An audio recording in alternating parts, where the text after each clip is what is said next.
Chile ya sacó al comunismo una vez. Si es necesario hay que hacerlo de nuevo.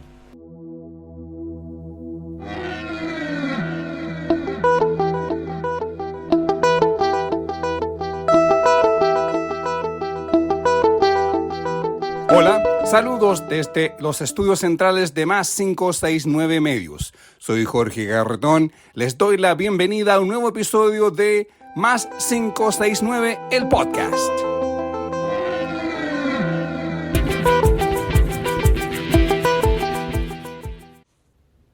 Bienvenidos a un nuevo episodio de Más 569, el podcast. Soy Jorge Garretón para esta nueva edición del podcast, hoy lunes 7 de julio. Donde comenzamos una nueva semana. El segundo semestre empieza en ciernes este día lunes. En este episodio, es el episodio 37 del podcast. Les recuerdo que estamos en Spotify y en YouTube. Como he dicho previamente, dar like en YouTube junto con suscribir y compartir. En Spotify pincha el símbolo más y estarás ya suscrito. Y también recuerda en compartir. Estamos en TikTok, donde presentamos a diario los cortos de Más 569 en TikTok.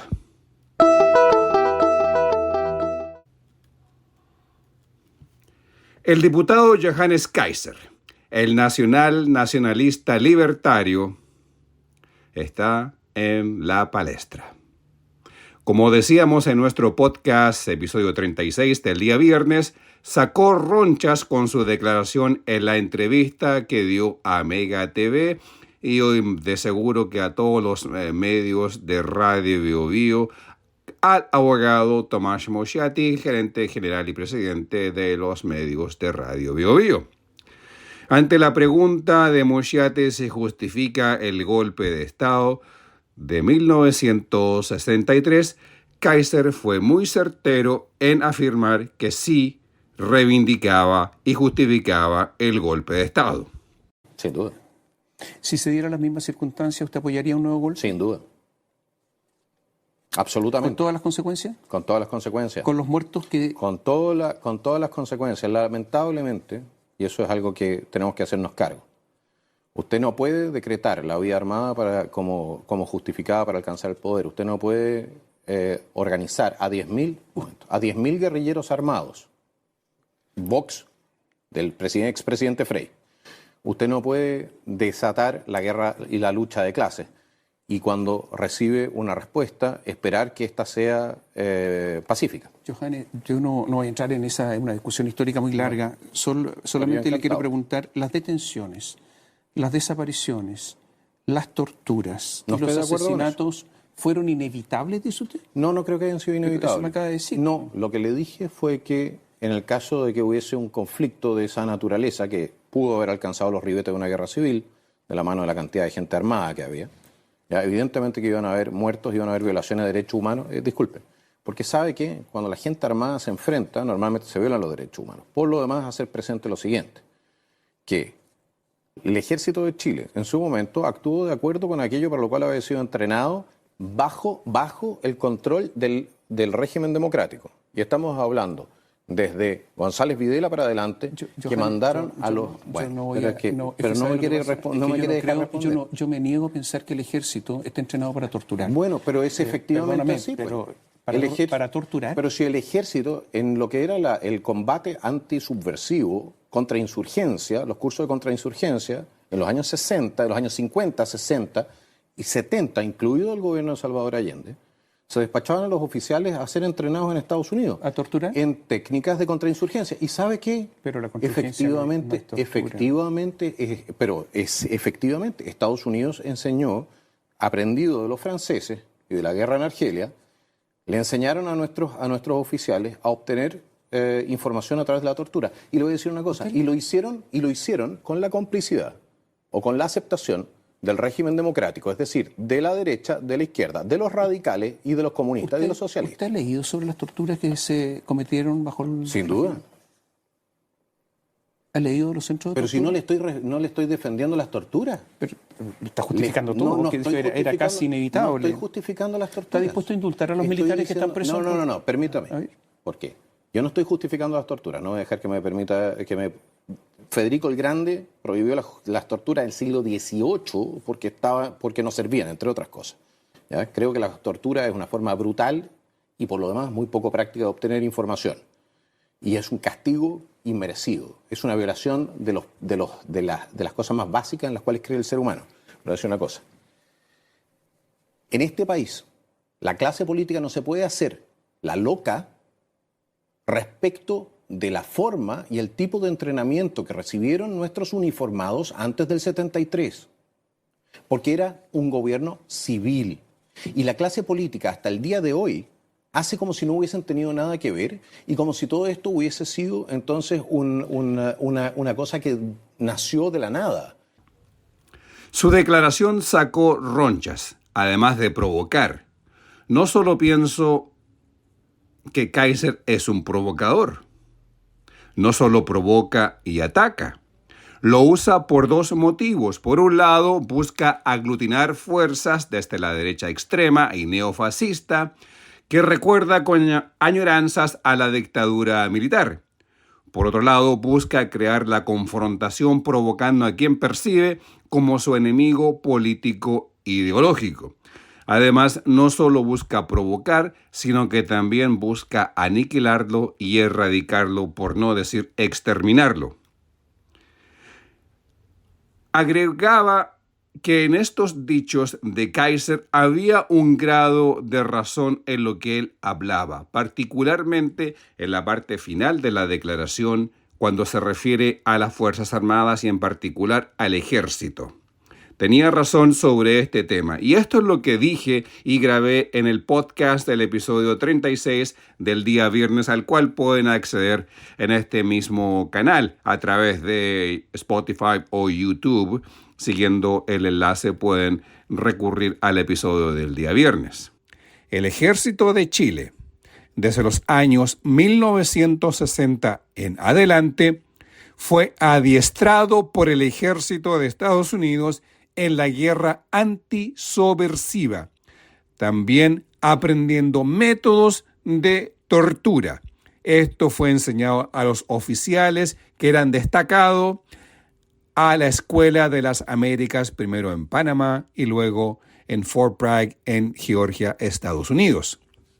Es cierto que fueron los franceses, como dice Kaiser, el ejército de Francia, que entrenó post-golpe de Estado en Brasil a las Fuerzas Armadas de Brasil en la tortura desde el año 1964 en adelante. Los franceses fueron quienes aplicaron la tortura en Argelia contra el Frente de Liberación Nacional Argelino, que buscaba la liberación de su país del dominio colonial francés. Una de las tácticas implementadas y usadas por el ejército francés en Argelia fue la tortura de los militantes del FLN.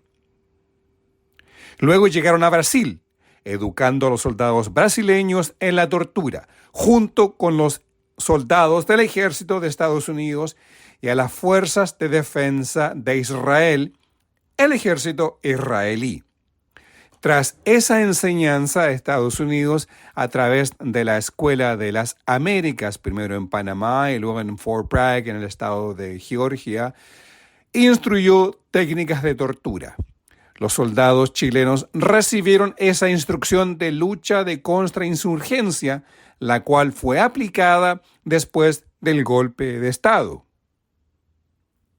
partiendo en Tejas Verdes, en San Antonio, donde se encontraba el coronel en ese entonces, Manuel Contreras, el principal discípulo de nuestro país en la Escuela de las Américas y en la metodología de la tortura, y además en haber creado la DINA y posteriormente, una vez que fue eliminado por el asesinato a Orlando Letelier, el socialista ex canciller en Estados Unidos, en Washington, fue la DINA disuelta y creada o reformada a través de la CNI.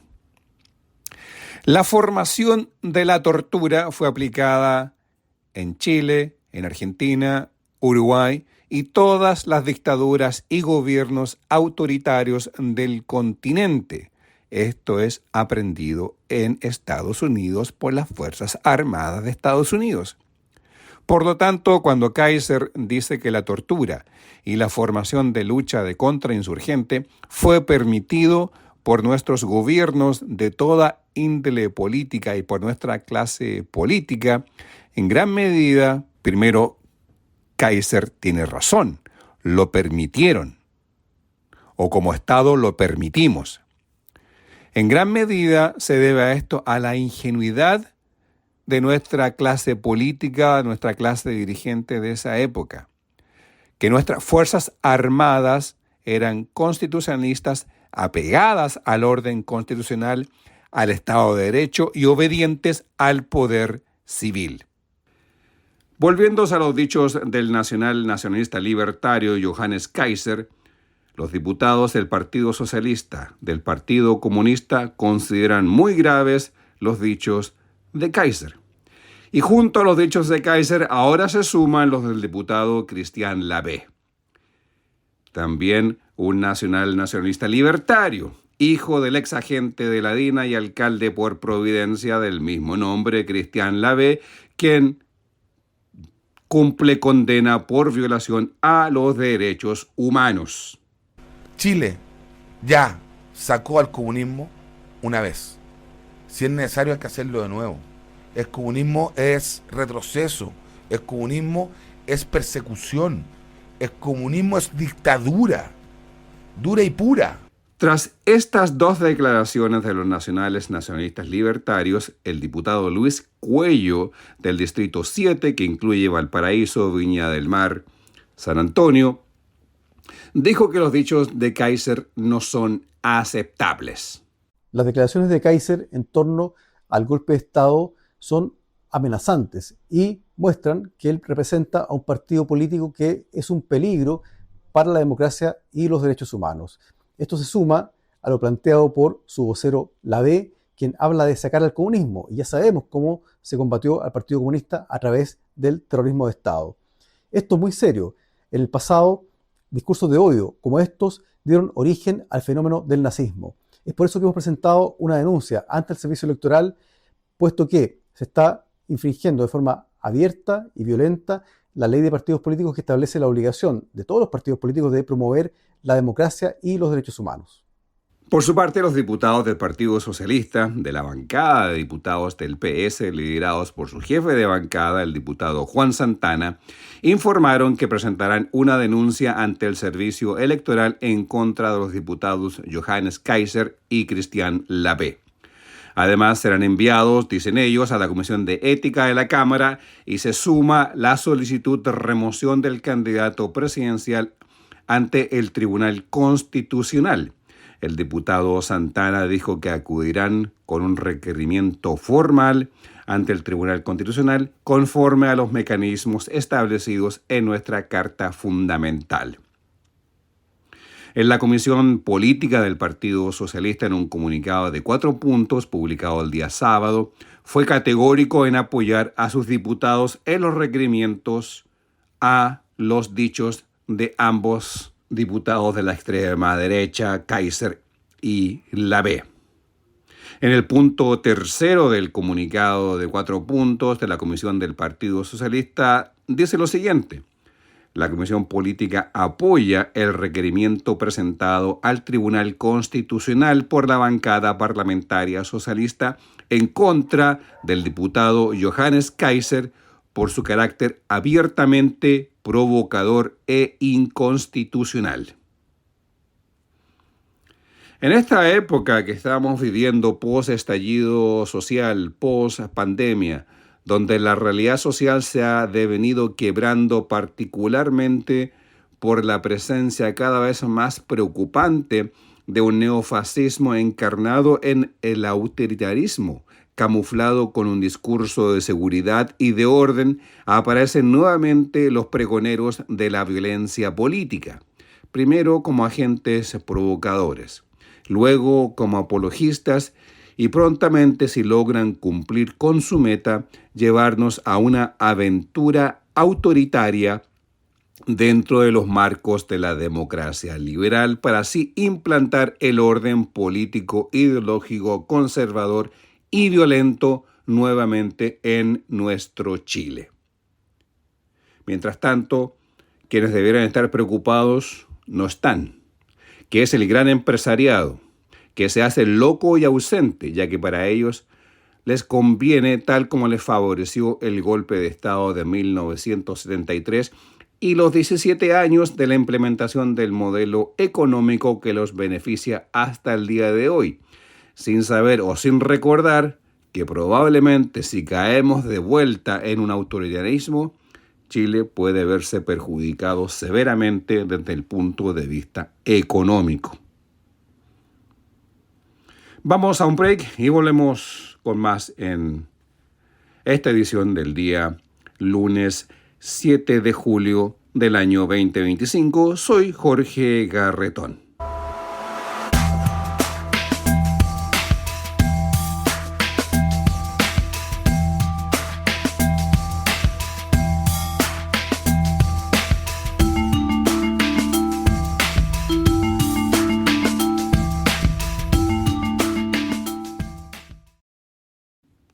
Damos vuelta a la página. ¿Qué viene ahora para la centroizquierda? Que es la construcción del programa de campaña de Janet Jara. Construcción o comunicado o de encuentro que ya partió en la semana pasada cuando se reunieron los líderes de partidos que hoy conforman la centroizquierda. El otro paso importante es la construcción de una o dos listas para las elecciones del Congreso. Los partidos deben determinar cómo se organizarán para la elección de noviembre. Por un lado, el diputado del Partido Radical, Tomás Lagomarsino, quien representa el Distrito 7 por Valparaíso, Viña del Mar, Casablanca, San Antonio, considera que el acuerdo debe ser en competir en dos listas separadas, tal como la elección del 2021. Para el diputado Lagomarsino, no es viable competir en las elecciones en una sola lista. Otra opinión tiene el diputado del Frente Amplio, Diego Ibáñez, del Distrito 6, de la misma región de Valparaíso, pero en este caso que representa las comunas de Quilpué, Villa Alemana, Los Andes, San Felipe, La Ligua. El diputado Ibáñez, en entrevista en Radio Pauta, explicó que es fundamental la unidad de todos los 8 partidos que hoy son parte de la coalición de gobierno, pero primero hay que construir las bases para llegar a desarrollar la unidad del sector, agregando además que a pesar del mal resultado de las primarias con su candidato, el diputado del Frente Amplio, Gonzalo Vinter, el Frente Amplio cuenta con fuerzas suficientes como partido para revertir su mal resultado en las primarias, agregando que hay que trabajar por la unidad. Esos son debates que se vendrán en el futuro. Hoy día creo que es muy temprano para meterse en esos detalles.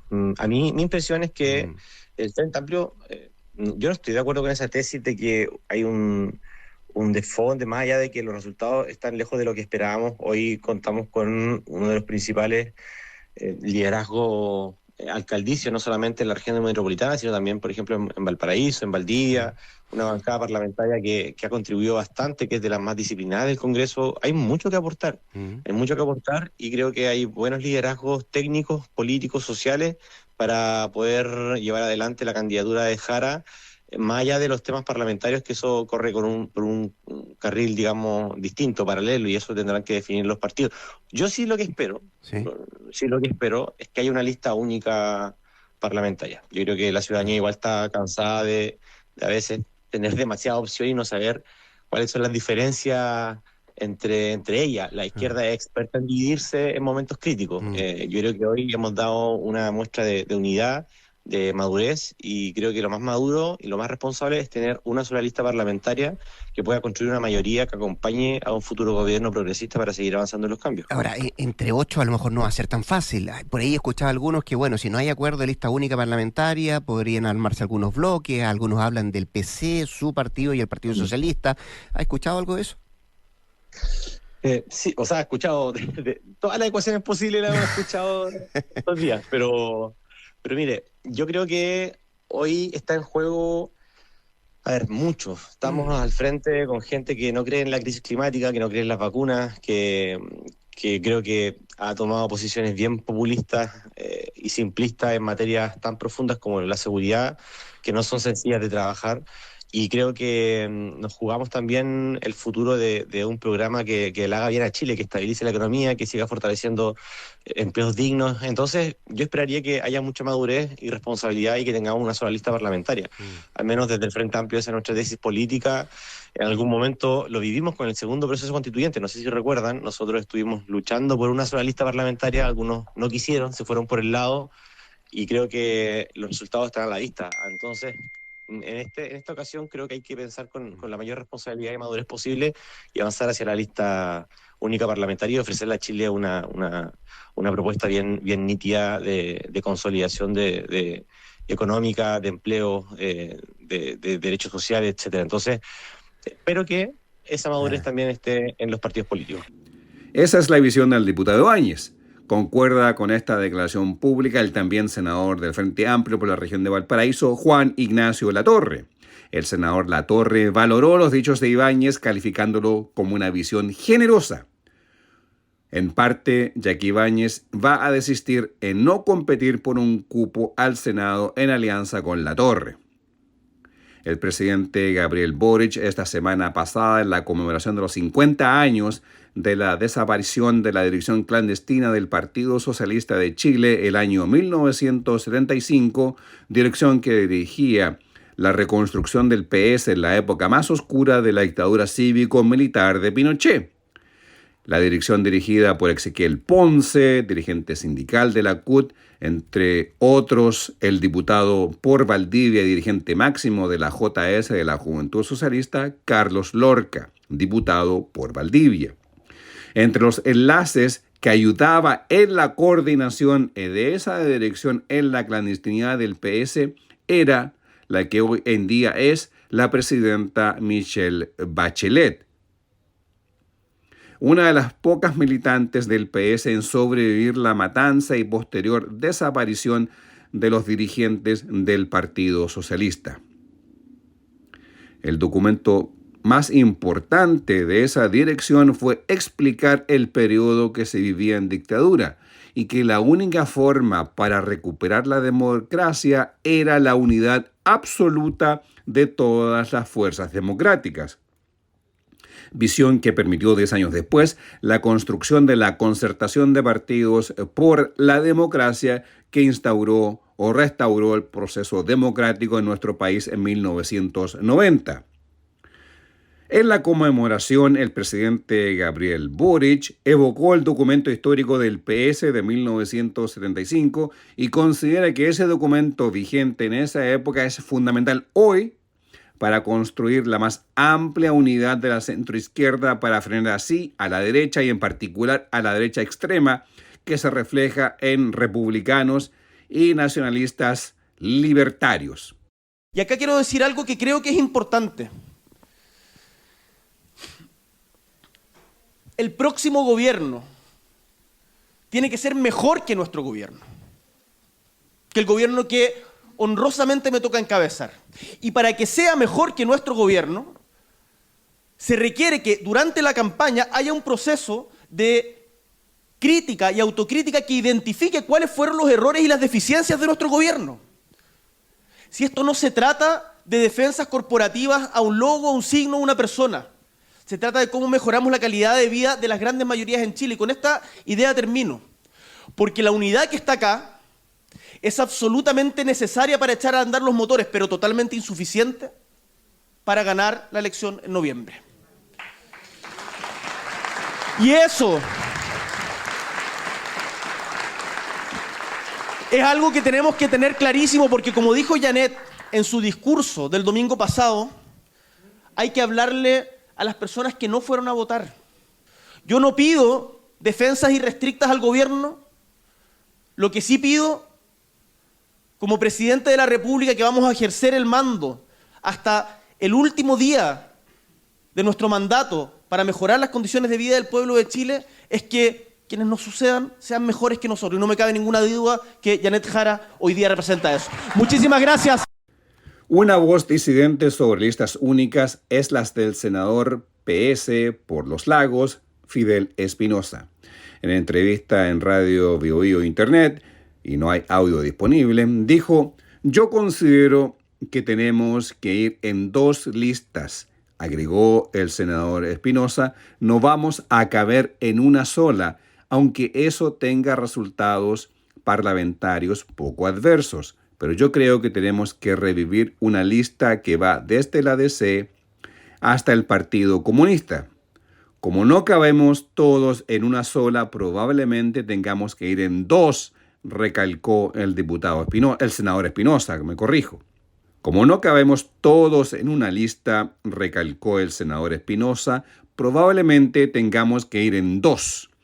Pero eso no significa que no podamos concluir en un programa de gobierno con Janet Jara si ella, repito, logra morigerar su discurso que tiene el Partido Comunista, que muchas veces es marcadamente contrario a lo que chilenos y chilenas esperan en el día de sus colectividades. Agregó el senador Espinosa, una eventual alianza de gobierno que obviamente va a tener diferencias como las que he tenido hoy. Insiste Espinosa: nosotros hoy estamos con el Frente Amplio, pero resulta que hemos tenido diferencias. Somos parte de un mismo gobierno, pero tenemos profundas diferencias y eso desde el punto de vista tenemos que tenerlo claro, que si así, que para gobernar se requiere confluir en los intereses del país, remarcó el senador Espinosa. Por ejemplo, para mí me enorgullece ser parte de este gobierno solamente en algunas materias, pero, recalcó Espinosa, discrepo en otras. Los extremismos medioambientales, animalistas que han paralizado la inversión. En esas materias tenemos que pensar en Chile primero, pero más que los intereses partidarios o en los fanatismos ideológicos que muchas veces no van en la línea que el país que todos queremos construir. La visión del senador Espinosa es una de ellas, ya que el PS habla de construir una sola lista única que permita ganar el Congreso y así afianzar un posible gobierno de Janet Jara.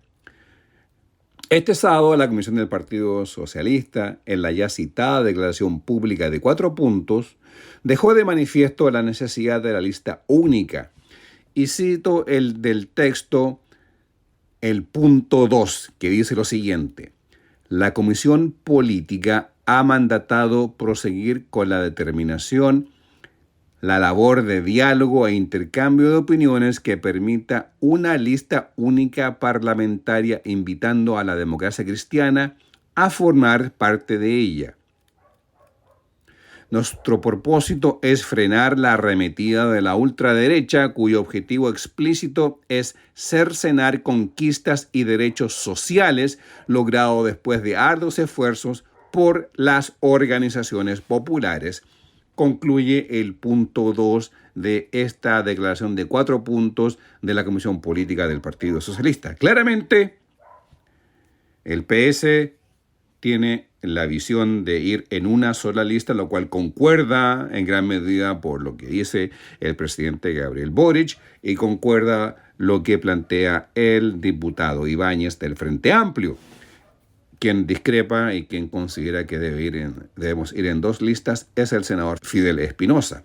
Recordemos que Espinosa no va a la elección en este periodo, ya que fue electo en el periodo anterior. Los senadores van electos por un periodo de 8 años y estaría en la mitad de su periodo senatorial. Ponemos fin a esta edición de Más 569, el podcast. Soy Jorge Garretón. Te recuerdo que estamos en YouTube. Dale like para avisarle al logoritmo que el podcast le puede interesar a otras personas. En Spotify, pincha más para suscribirte. Además, no te olvides en compartir. En TikTok publicamos un corto a diario con la nota más relevante del día. Visítalo como Más 569 Podcast. Nos vemos este día miércoles. Eso es todo en esta edición de Más 569 el Podcast. La música es cortesía de Edgardo Moreno. La música escuchada lleva el nombre de Electric Guitar del álbum A Sprinkle of Africa. En la introducción y cierre de este programa, el tema de los intermedios se llama Captivus del álbum Taking Stock. Para escuchar la música de Edgardo Moreno, los invito a visitar bandcamp.com. El arte que acompaña este podcast es del artista Alejandro Balbontín. Lo encuentras en alejandrobalbontin.com. Más detalles te los entrego en las notas de este podcast. Gracias por escuchar.